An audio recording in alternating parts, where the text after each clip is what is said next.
اگر آپ گفٹ نہیں دو گے تو ایک بار روئے گا، اور بہترین تربیت نہیں دیں گے تو زندگی بھر خود بھی روئے گا، آپ کو بھی رلائے گا۔ اس لیے ہر باپ کی یہ ذمہ داری ہے کہ اپنے بچوں کو بہترین تربیت دے، اور یہ بھی بتاؤ اپنے بچوں کو، اللہ کے نبی صلی اللہ علیہ وسلم فرماتے ہیں جس طرح سے ایلوا شہد کو برباد کرتا ہے، اسی طرح سے غصہ ایمان کو ہلاک کرتا ہے۔ بے شک۔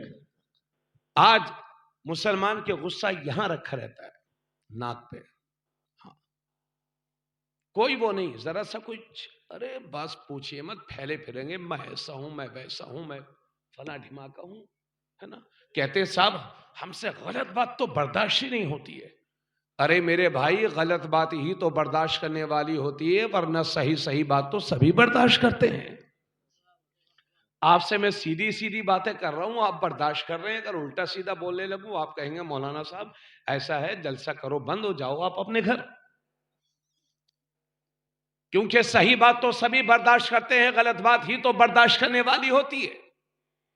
اللہ کے نبی صلی اللہ علیہ وسلم نے فرمایا کہ بہادر اور پہلوان وہ نہیں ہیں جو دوسرے پہلوان کو، دوسرے بہادر کو میدان میں شکست دے دے، بلکہ بہادر وہ ہے جو غصے کے وقت میں اپنے آپ کو کنٹرول میں رکھے۔ بے شک، سبحان اللہ، حق ہے، ماشاءاللہ۔ آج جتنے جھگڑے ہو رہے ہیں ان کی بنیاد غصہ ہے۔ بے شک۔ اگر ہم غصے پر کنٹرول کریں گے تو انشاءاللہ ہماری بہت ساری پریشانیوں سے ہمیں نجات مل جائے گی۔ حضرت موسیٰ علیہ السلام نے عرض کیا مولا کریم تیرے نزدیک تیرا سب سے محبوب بندہ کون سا ہے؟ تو سب سے زیادہ کس بندے کو پسند فرماتا ہے؟ اللہ نے فرمایا موسیٰ جو طاقت رکھنے کے باوجود کسی کو معاف کر دے میں اسے سب سے زیادہ پسند کرتا ہوں۔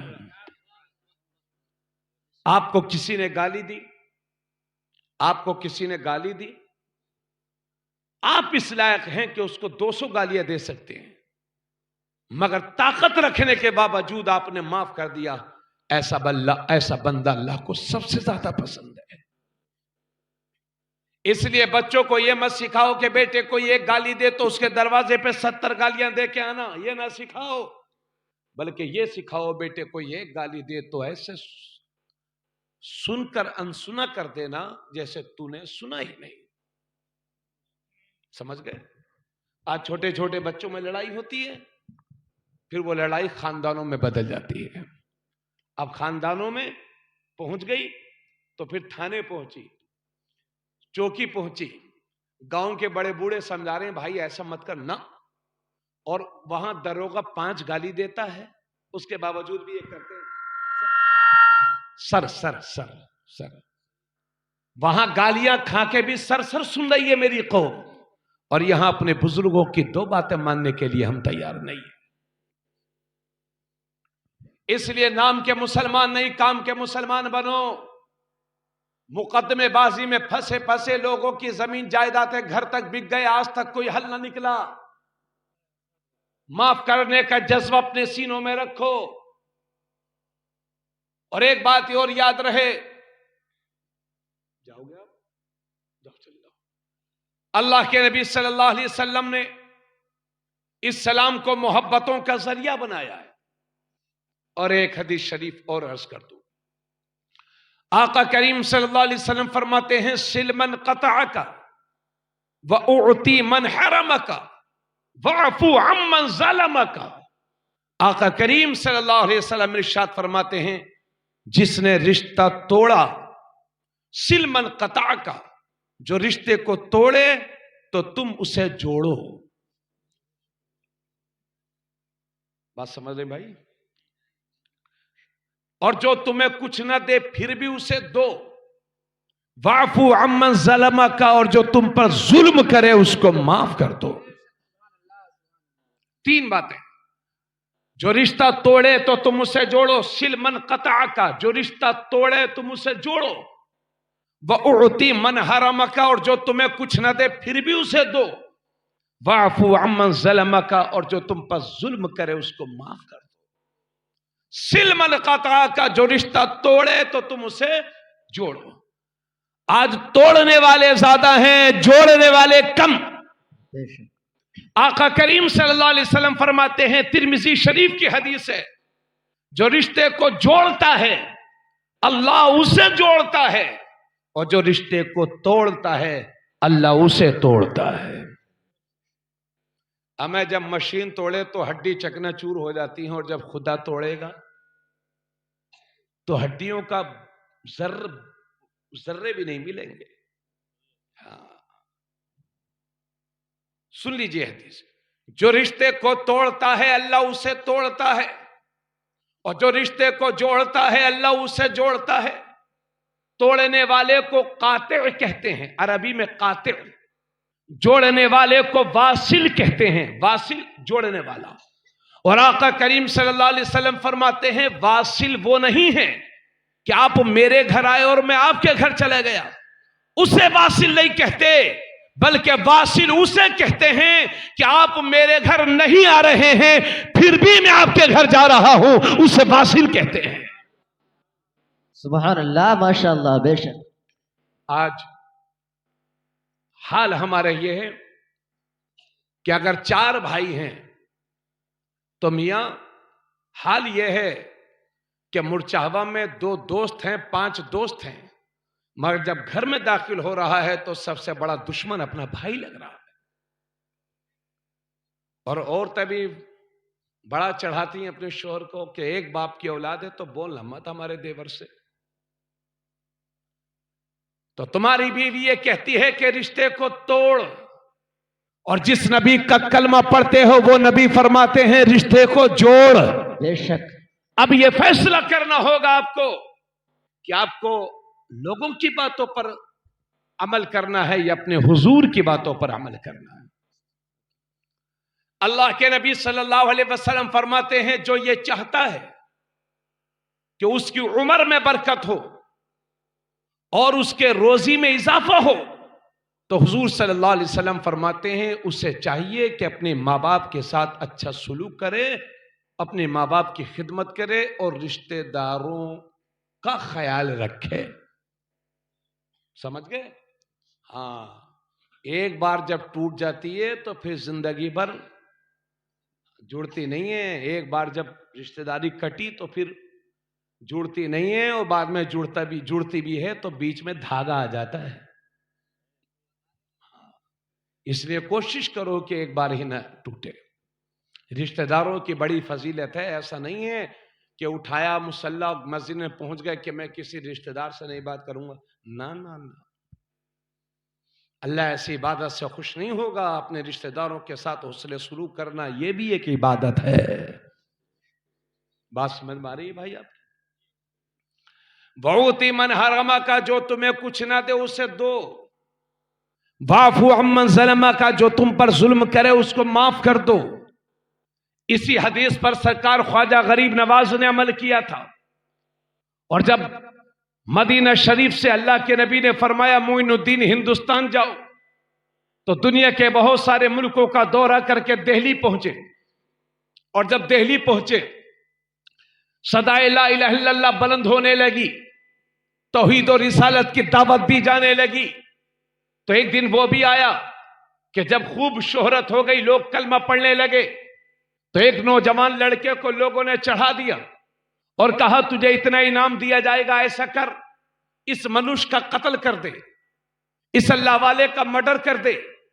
وہ نوجوان زہر میں بجھا ہوا ایک نیزہ بغل میں چھپا کر کے، بغل کے نیچے چھپا کر کے خواجہ غریب نواز کی بارگاہ میں حاضر ہوتا ہے۔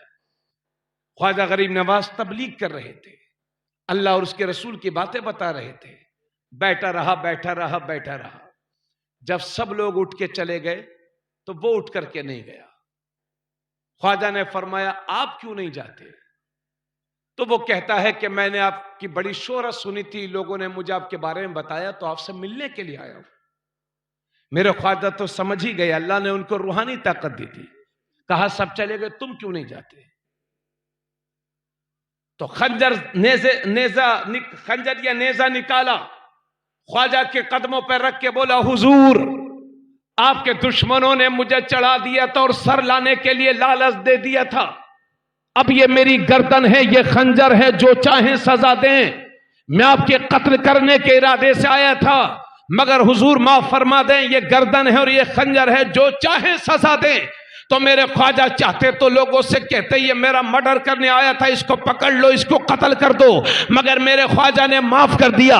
نتیجہ یہ نکلا کہ اس نے کلمہ پڑھا، خواجہ کا مرید بنا، خواجہ کا خلیفہ بھی بنا، اور جو میرے غریب نواز کا قتل کرنے آیا تھا، آخری عمر میں اللہ نے اسے اتنا بلند مرتبہ عطا فرما دیا کہ اس نے زندگی میں 45 بار کعبۃ اللہ کا حج کر لیا تھا۔ بے شک، سبحان اللہ، ماشاء اللہ، سبحان اللہ۔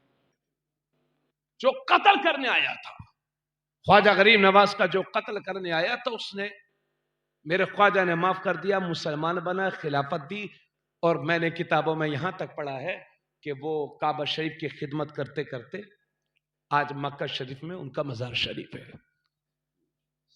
سمجھ گئے بھائی؟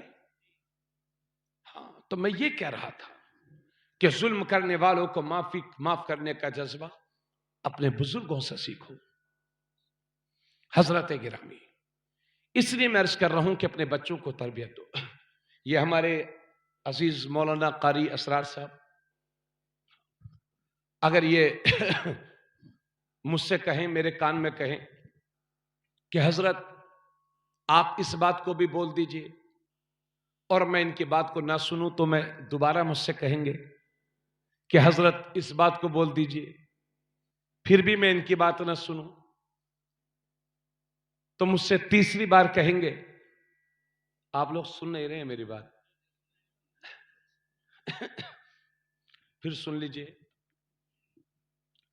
اگر حضرت میرے کان میں کہیں کہ حضرت یہ بات بول دیجئے، میں نہ مانوں، دوبارہ کہیں گے حضرت یہ بول دیجئے، پھر بھی نہ مانوں، تو تیسری بار مجھ سے کہیں گے حضرت یہ بھی بول دیجئے، پھر بھی میں نہ مانوں، تو یہ ایسا ناراض ہوں گے کہ شاید زندگی میں مجھ سے پھر کبھی دوبارہ بات کریں یا نہ کریں، اس کی کوئی گارنٹی نہیں ہے۔ توجہ چاہوں گا، اگر یہ 3 بار مجھ سے کوئی بات کہیں اور میں عمل نہ کروں تو یہ ناراض ہو جائیں، تو سوچو تو صحیح، میرا رب مختلف صیغوں کے ساتھ قرآن میں 700 بار نماز کا ذکر فرما رہا ہے، پھر بھی ہم نہیں پڑھیں گے تو رب کی رحمت روٹھے گی کہ نہیں؟ رب ناراض ہوگا کہ نہیں؟ 100 باتوں کی ایک بات، آج مسلمانوں کے جو سامنے مسائل کا انبار لگا ہوا ہے، آج ہمارے سامنے جو حالات کھڑے ہیں، اس کی سب سے بڑی وجہ یہ ہے کہ ہم نے اپنے رب کے حضور سجدے کرنا چھوڑ دیا ہے۔ آج اسی گاؤں میں 90% لوگ وہ ہوں گے کہ جو صرف جمعہ پڑھتے، 5 وقت کی نماز نہیں پڑھتے، اور معاف کریے گا، اسی مجمع میں کچھ لوگ ایسے ہوں گے کہ جنہوں نے 5-6 مہینے سے فجر کی نماز ایک بار بھی نہیں پڑھی ہوگی، معاف کریے گا مجھے۔ جبکہ کفر اور شرک کے درمیان سب سے بڑا فرق نماز کا ہے۔ بے شک، مشرک کی پہچان یہ ہے کہ وہ در بدر جھکتا ہے، مومن کی پہچان یہ ہے کہ وہ صرف خدا کے لیے بے جھکتا ہے۔ شک، سبحان اللہ، بے شک۔ اللہ کے نبی صلی اللہ علیہ وسلم نے ارشاد فرمایا، اے لوگو، جب تمہارے بچے 7 برس کے ہو جائیں تو انہیں نماز کا حکم کرو، اور جب تمہارے بچے 10 سال کے ہو جائیں تو انہیں مار مار کر کے نماز پڑھاؤ۔ مارنے کا یہ مطلب نہیں ہے کہ آپ ڈنڈا لے کر ماریے، بلکہ مارنے کا یہ مطلب ہے آپ اسے ڈانٹ دیجئے، تنبیہ کر دیجئے۔ یہ مطلب نہیں ہے کہ اس کو تماچا ماریے یا اس کو ڈنڈے سے ماریے۔ جبکہ یہ ہمارے علماء جانتے ہیں کہ 10 سال کے بچے پر نماز فرض نہیں ہوتی، مگر اتنی تاکید کے ساتھ میرے نبی نے اس لیے فرمایا تاکہ جب بچپن ہی سے نماز کا عادی رہے گا تو بالغ ہونے کے بعد نماز چھوڑنے کا خیال نہ کر سکے گا۔ بے شک، حق ہے، ماشاء۔ پھر سنیجیے، آقا کریم صلی اللہ علیہ وسلم نے ارشاد فرمایا کہ جب تمہارے بچے 7 برس کے ہو جائیں تو انہیں نماز کا حکم کرو، اور جب 10 سال کے ہو جائیں تو انہیں مار مار کر کے نماز پڑھاؤ، اور جب تمہارے بچے 10 سال کے ہو جائیں تو ان کے سونے کے بستر الگ الگ کر دو، یعنی 10 سال عمر ہونے کے بعد کوئی بھی بہن اپنے بھائی کے ساتھ نہ سوئے، کوئی بھی بھائی اپنی بہن کے ساتھ نہ سوئے، بھائی بھی ایک بستر پر ایک ساتھ نہ سوئیں۔ بچوں کی عمر 10 سال ہو جائے تو ان کے سونے کے بستر الگ الگ کر دو۔ بے شک اور یہ بخاری شریف کی حدیث ہے جو میں پیش کر رہا ہوں۔ بخاری سب سے بڑی کتاب قرآن مجید، اور قرآن کے بعد جس کتاب کا سب سے بڑا مقام ہے وہ ہے حدیث کی کتاب بخاری شریف، جس کو پڑھے بغیر کسی بھی عالم کو عالم ہونے کی سند نہیں دی جاتی۔ بخاری شریف پڑھنے کے بعد ہی پورے مولانا ہوتے ہیں۔ اسی بخاری کی حدیث ہے، آقا کریم صلی اللہ علیہ وسلم نے ایک بار فرمایا کہ میرا یہ دل کرتا ہے کہ کسی آدمی سے کہوں کہ اذان پڑھ دے۔ پہلے فرمایا کہ میرا یہ دل کرتا ہے کہ کسی آدمی سے کہوں کہ اذان پڑھ دے، اور جب اذان ہو جائے حضور فرماتے ہیں پھر میرا یہ دل کرتا ہے کہ کسی آدمی سے کہوں کہ لکڑیوں کو اکٹھا کر دے، اور جب لکڑیاں اکٹھا ہو جائیں تب میرے نبی فرماتے ہیں پھر میرا یہ دل کرتا ہے کہ کسی آدمی سے کہوں کہ لکڑیوں میں آگ لگا دے، اور جب لکڑیوں میں آگ لگ جائے پھر حضور فرماتے ہیں تب میرا یہ دل کرتا ہے کہ کسی آدمی سے کہوں کہ امامت کرے، نماز پڑھائے، اور جب سب لوگ نماز پڑھنے لگے، امام صاحب نماز پڑھانے لگے، حضور فرماتے ہیں پھر میرا یہ دل کرتا ہے کہ کسی آدمی سے کہوں کہ ان لکڑیوں کو اٹھائے اور ان لوگوں کے گھروں کو آگ لگا ڈالے جو مسجد میں نماز پڑھنے کے لیے حاضر نہیں ہوئے ہیں۔ اما صحابہ نماز نہیں چھوڑتے تھے، مگر یہ اس کے لیے فرما رہے میرے نبی جو جماعت میں شریک نہیں ہوتے تھے، سمجھ گئے؟ ان کے لیے فرماتے ہیں میرا یہ دل کرتا ہے کہ بے نمازیوں کے گھروں میں آگ لگا ڈالو۔ ایسے ناراض ہیں میرے نبی بے نمازیوں سے۔ اللہ کے نبی صلی اللہ علیہ وسلم نے ارشاد فرمایا جو صبح صبح بازار کی طرف جاتا ہے تو وہ شیطان کا جھنڈا لے کر کے جاتا ہے، اور جو صبح صبح مسجد کی طرف جاتا ہے تو وہ ایمان کا جھنڈا لے کر کے جاتا ہے۔ بے شک سبحان اللہ ماشاءاللہ۔ اب تمہیں یہ فیصلہ کرنا ہے کہ صبح اٹھنے کے بعد شیطان کا جھنڈا اٹھانا ہے یا پھر اپنے نبی کے دین کا جھنڈا اٹھانا ہے۔ اللہ کے نبی نے حضرت علی سے فرمایا تھا کہ اے علی، 3 کاموں میں کبھی دیر مت کرنا۔ جب نماز کا وقت ہو جائے تو نماز کی ادائیگی میں دیر مت کرنا، جب جنازہ تیار ہو جائے تو اس کی نماز جنازہ پڑھنے میں دیر مت کرنا، اور جب کسی بیوہ کا بدوہ کا مناسب رشتہ مل جائے حضور فرماتے ہیں اس کا نکاح کرنے میں دیر مت کرنا۔ سبحان اللہ ماشاءاللہ۔ ان 3 کاموں میں کبھی دیر مت کرنا۔ حضرات، یہ ہماری ماں بہنیں بھی بیٹھی ہیں، یہ بیوہ کی بات میں نے کہی، حضور فرماتے ہیں بیوہ کا مناسب رشتہ مل جائے تو اس کا نکاح کرنے میں دیر مت کرنا۔ آج بھی اپنے ملک میں بہت سارے لوگ ایسے ہیں کہ اگر صبح صبح کسی بیوہ پر نظر پڑ جاتی ہے تو وہ کہتے ہیں ہمارا آج کا دن منحوس ہو گیا، خراب ہو گیا۔ ایک بدوہ پر ہماری نظر پڑ گئی، جبکہ بھائی اگر مرنا ہی منحوسیت ہے تو وہ شخص منحوس ہونا چاہیے جو مرا ہے، اس بیچاری کا کیا قصور ہے؟ مولوی صاحب، اب میں صبح چلا رہی ہوں موبائل، اس بیچاری کا قصور ہے نا بھائی، اس کا تو کوئی قصور نہیں ہے۔